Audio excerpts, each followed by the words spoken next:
Well, we are right here on busy Oak Tree Road in front of Bombay Talk, and as Ali told me earlier that we should be ordering something. So you want to know what it is? What is this that you ordered? This is mango lassi, Ali. Oh, okay. What does that mean? That means that you'll get strong if you drink this. I'll take 4 of them then. Okay. So we are right here waiting for Janvi, who is the owner of Bombay Talk and many other restaurants. So definitely we will be talking to her, and I think she is somewhere here.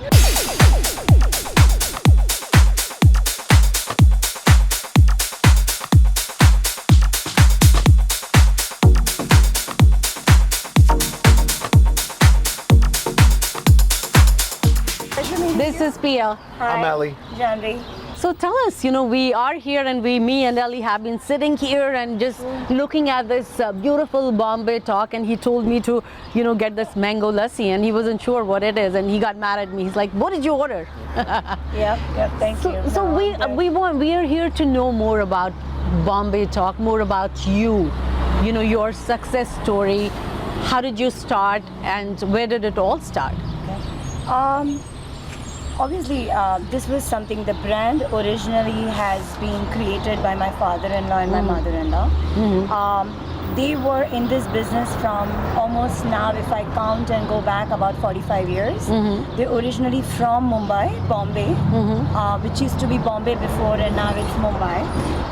So they were in the restaurant business back in Bombay, and then when they moved here, they kind of tried other businesses or thought of doing something else for 2-3 years, and in 1989 is where they started Dimples down the road, which was more of the street food from Mumbai, but in a much classier way. But obviously what they started was very basic mom and pop kind of restaurant, and obviously they were very successful because back then I think they were the founder of that kind of a food in I would say tri-state area, or if I call it in USA, it wouldn't be an understatement, because they were the only one who gave that authentic taste and who had that vision that the only Indian food that people knew was the North Indian, which was the curry base, the naan and the curry, and nobody had this very different regional street food, which you find in Bombay. Because in Bombay you find the regional food from all over India. Absolutely. And that's what we are about. So when did you come in picture with all this? I came in picture in 1999, and I happened to be a food technologist, and when I came, they were already done from 10 years. They were about to retire. Right. And when I saw the place, it was a small mom and pop place, but the legacy that they had, the clientele, the patrons, I mean, the lines were outside, and rain or shine, back then people used to wait, and I realized that instead of me doing something else, I would like to continue this. That's where I learned the work from my father-in-law. He is my best teacher around, my mentor, my father, I could call it as my best friend, everything that he could, because I was very young when I started this. And he had more faith in me than I do, to be honest. Being a restaurant owner was not easy, but you knew, and you still put me in this. But he had more faith in me than I did. So, Janvi, coming from India to this country, I'm sure you had, a lot of hardships too. It's not like easy, doing all this. So would you want to talk a little bit about that? So I think the whole credit, I would say, goes to my father-in-law, my mother-in-law, Dilip Mehta and Rupa Mehta. I think they were the ones who actually did the base for us, for all of us. Me, my whole family, we have other family restaurants. And I think they were the one who did more hard work, I think, than us. Being a restaurant owner is not easy. I would say that definitely you have to have a passion, otherwise you can't do it. This is my 24th year doing it, and I think the only thing that pushes me around and keeps me going is the passion. But I think they did more hard work than us. When we came, the things were much easier for us. But Bombay Talk brand was started by me and my father-in-law together. And back then, what they had started was very basic, couple of things, vada pav, pav bhaji, and milkshakes and dosas. And when I came, I was missing Bombay's food because I'm from Bombay. and I was mainly missing the Indo-Chinese, Wow. which nobody had, and I was missing the sandwiches. So whatever that we didn't have so far in our own places back then, and that's what I decided to start with. And the other very unique thing was that we were the only one with so many variations and variety from India and still purely vegetarian.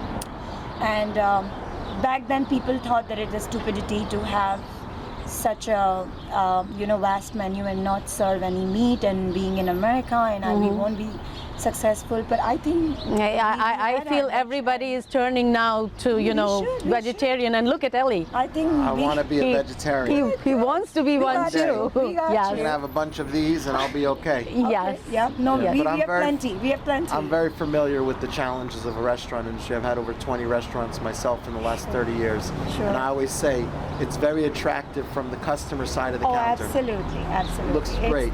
Yeah. The customers don't realize how hard and how much passion you put into making sure that they have a great experience. Yeah. It's all a combination. I think the industry that you work in, the timings. The only thing, I think no work is easy. No. I find being a house mom as difficult as Yeah. Yes. owning a business, or so. No, not a single job, not Just a can't single. fire the kids. True. But I think the only hardest part I found, and I could be just my point of view that I find in this business, obviously everything has plus and minus, and the biggest minus in this is the timings. I think the restaurants are busiest during the holidays and as soon as the school and the colleges end.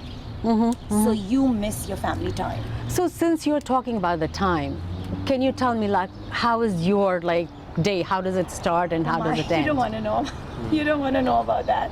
I've got 2 kids. I've been very, very lucky. I have very grounded, very down to earth, very passionate kids. They've seen parents' hard work. My husband is also in retail. He has his own pharmacy, so we both are the crazy ones, and they both have opposite work. My kids are older now, but managing work, house, staying with in-laws. We live together as one big joint happy family. Obviously, I had a lot of help from my in-laws, and we unfortunately lost my father-in-law in COVID in 2020 early. It was a big news. Yes. Everybody took a lot of advantage of that news as well. But that's something that we'll never be able to recoup with. I don't think that loss is something that can be substituted by anything, and we are not trying to. We are not trying to get in his shoes. Nobody can. He was one visionary who not just had the guts to do something different than what everybody did, but he was also very helpful to the other businesses. This Oak Tree Road didn't look like what it is now. And not that he was the only one, he was one of them who actually helped the other businesses, helped as a mediator between town and the businesses to develop what it is right now. And that's the Dimple name?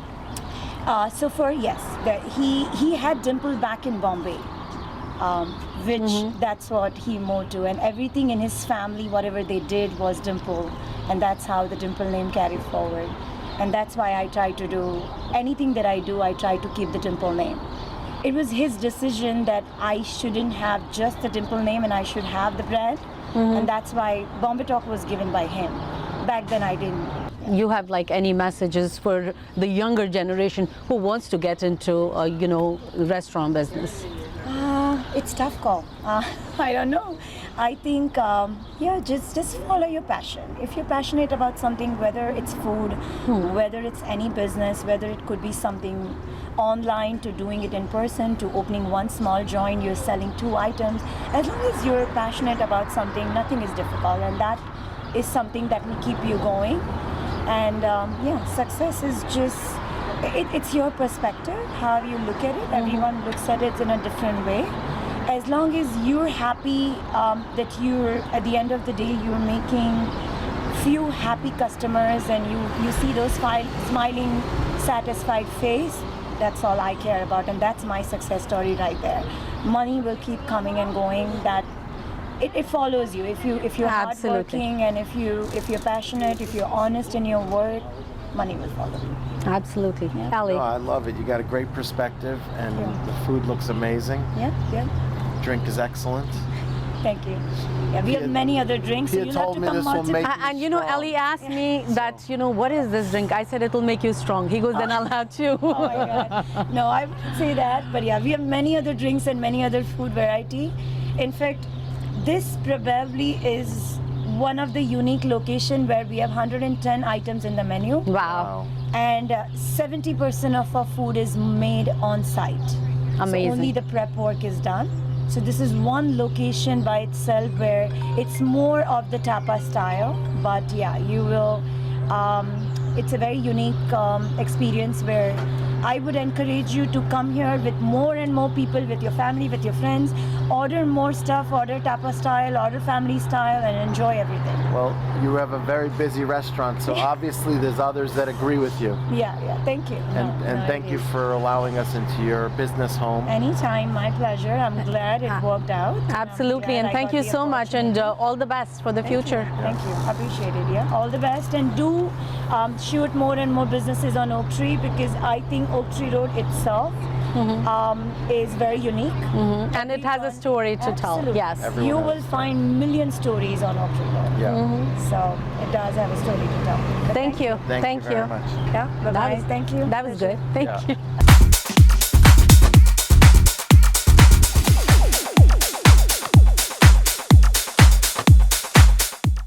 Welcome to Desis on Main Street, and right now we are right here on this is Green Street, and you can see who Ellie with me. Hey, Tia, how are you doing? I'm doing wonderful. And Ellie, where are we today? We are at a pharmacy, an independently owned pharmacy, which, we go visit these independently owned businesses, and they all have their challenges, but pharmacies, as you know, have even greater challenges to be independent, especially when you're fighting these big corporate pharmacies.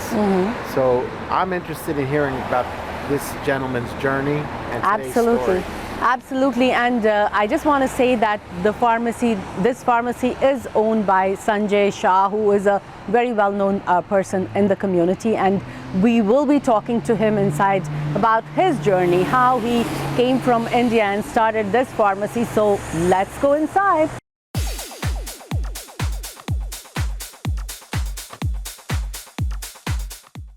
So Ellie, I see all the stuff here, all the vitamins, Yes. the cough and cold I wonder if medications. they have something for my hand. It's been hurting me all morning. Oh my I God, should talk to what them did you about do? this. I don't know. I have too much weight. Do you exercise? No, too much weight. Oh, too much weight? I thought you said too much weight. It was a gym, yes. There you go. They have braces and supports right I'm gonna have there. to And you ask the can pharmacist absolutely. which one I should be putting on. And so right now we will be talking to Mr. Sanjay Shah. He is the owner of this pharmacy. Hello. Hello guys, how are you? Welcome. We are here. doing Nice meeting you. wonderful. And this I'm is Ellie. Ellie. Hi, how are you? Nice to meet meeting you. you. So we are here today to hear your story, your success story, and how did it all happen? And just let's start. And why don't you just roll back where you came from and Okay. talk to us about that first? Absolutely. So I'm Sanjay Shah. We are here in the Island Pharmacy. I came from India in 1991. I was married in 1989, got married to my beautiful wife, Shelpa. 2 years later, I was here. And, as we all had heard, there are excellent opportunities for pharmacists in the U.S. and I wanted to see, came to U.S. As New York was the only state where any foreign pharmacy grads can appear in the exam. I moved, I came and landed here in New Jersey. So I cleared my exams in about a year, all my foreign pharmacy graduate equivalency exams, and I became, I got a license to practice pharmacy, which is a retail pharmacy license. Then from I graduated in 1991 with my pharmacy license and worked for a retail pharmacy chain for a couple years, where I gained so much of experience. And I might have worked in more than 50 different stores all over the state Right. in less than 2 years. And I learned the entrepreneurship, how to deal with customers, how to help them, how to take care of the pharmacy business. I thought about starting my own pharmacy. 1991, May of 1995, I bought this Island Pharmacy where we are standing here right now. And This was here. that's how I started my career. Previous pharmacy before. This Island Pharmacy has been here for almost 60 years. So you took over from I took somebody. over from Leon and Marilyn. They were the previous owner who ran the pharmacy for almost 30 years. And that's how I started. When I bought this pharmacy, I was the first Indian or an immigrant to have a business on this side of the street, On Green Street. on Green Street. Uh-huh. I had people or the customers saying that we will not be coming to Island Pharmacy. We will not even put our feet into Island Pharmacy. Wow. But there were a lot of challenges, and we overcome that. Since you're talking about challenges, would you want to give us like some instances about those challenges? Well, as I said, that there were customers coming in as it was a phase out, phase in. Leon and Marilyn, we still had her because everybody knew them. And, they wanted to make sure that they only see their own pharmacies. Pharmacy is something where the customers and the pharmacists, when you help them, It's they a get relationship.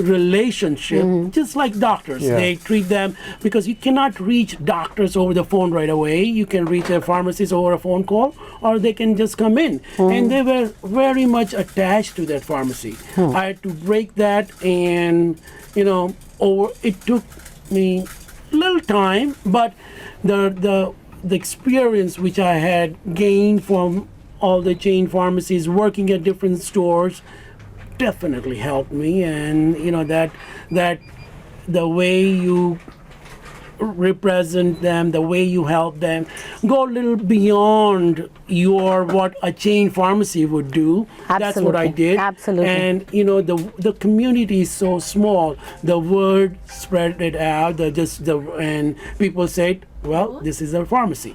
Since you have the Indian background also, and you have studied here too, so tell me, what is the difference between back home and back here when it comes to having a pharmacy? Absolutely. So back home, what I had experienced was, pharmaceutical companies, because the major motivation was there for pharmacists. I'm talking about almost 30 years ago now.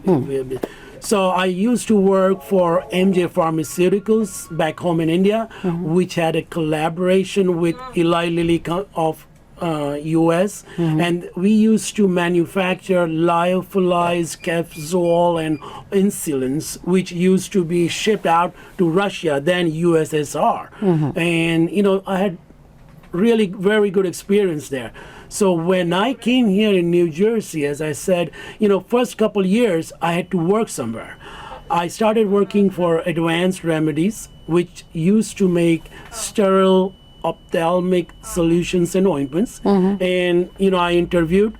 By the time I went home, they liked my experience. I was hired.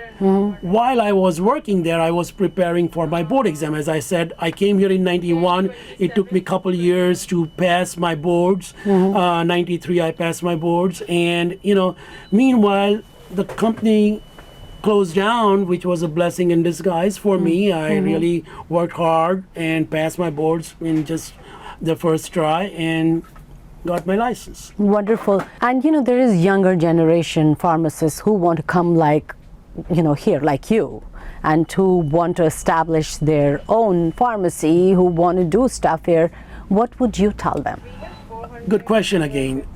Listen, I have seen ups and downs for almost 26 years. Yes, pharmacy was a good business, but honestly, right now, it is not. Sorry to say that, and it is very fair. And if you can, any independent pharmacies or pharmacists are gonna say the same thing. Let me just tell you, the reason right now is insurance companies are controlling the whole market. Insurance companies are dictating the doctors what to prescribe, what not to prescribe. Insurance companies are telling, this is the amount we will pay you. And it is a fact that at least 20 to 30% of medications right now, we get paid from the insurance company less than the cost of what we have paid. I don't think so there is any business where you would get paid less than what you paid for. But right now it is a business, is a mass we are talking about. We want to make sure we take care of the customers. Outside customers think that, the pharmacies, they make a lot of money. Sometimes they have to pay the copay. They think that it goes in their pocket. It's not. It's the insurance companies, that's their copay, and we get paid less from the insurance company that much. And some of the medication, not some, I would say a lot of them these days, we get in pennies. And the ball game has changed. The business has changed, and that's where we are. So how many employees do you have? I have about 7 employees. Again, I do have multiple pharmacies, as I just, but I also manage a senior adult daycare here in the area, and which is a really 5-star facilities. My heart, and I have done this kind of services to the senior in the community, and I feel, and I really like it. I really enjoy it. And let's go take a tour. We do deliveries every single day. That's the service is what independent pharmacists give, and we do not charge anything so far, but never know what can come down the road. But right now we have been doing deliveries for past all this 27 years without any charge for all our customers, especially for the seniors. So I see here you have a lot of these, stationery. We are again a small independent pharmacy, a small section of all different departments. It could be babies, it could be greeting cards. While we walk with, we have dental care or hair care or OTCs, coughs, and cold and it's basically analgesics. under one roof you have everything. Everything under Yes. one roof. We, Yes. as I just said, not only this, the other services which comes along with an independent pharmacy, as I just said, that we administer flu vaccines every year. In fact, we were one of the first ones years ago when the pharmacists could not even administer vaccines. I'm talking about 20 years ago. What I used to do is I used to have a nurse from outside call in. I still remember a day, on a cold day, outside, people lining up at 6 o'clock in the morning because the vaccines, flu vaccines, were in shortage. And I had brought in Dunkin' Donuts, a box of Joe, and we had 50 people waiting at 6 o'clock, 7 o'clock in the morning just because there was shortage of vaccines. And we were one of the ones only. That time, the pharmacies were not administering vaccines. These days, thank God that they approved in the state of New Jersey that we can now administer vaccines. So, as I said, we do pneumonia vaccines, we do flu vaccines, we have done COVID vaccines in thousands. And it's very easily convenient. They come in, walk in, they're done. Not like doctor's office, they have to make an appointment, they have to wait for an hour, half hour, whatever it could be. And No, I think it's easy that way. It's You easy, just come in and just get it done and move. Yeah. Yes. Yeah. We just had a get together in Tulum just a couple of weeks ago. So honestly, I do not miss back home. I think Because your I've done small home is here, yes. And everybody's here. Yes. So thank you again very much. And I really Thank you. Thank appreciate you it. so much. And, Thank you. this-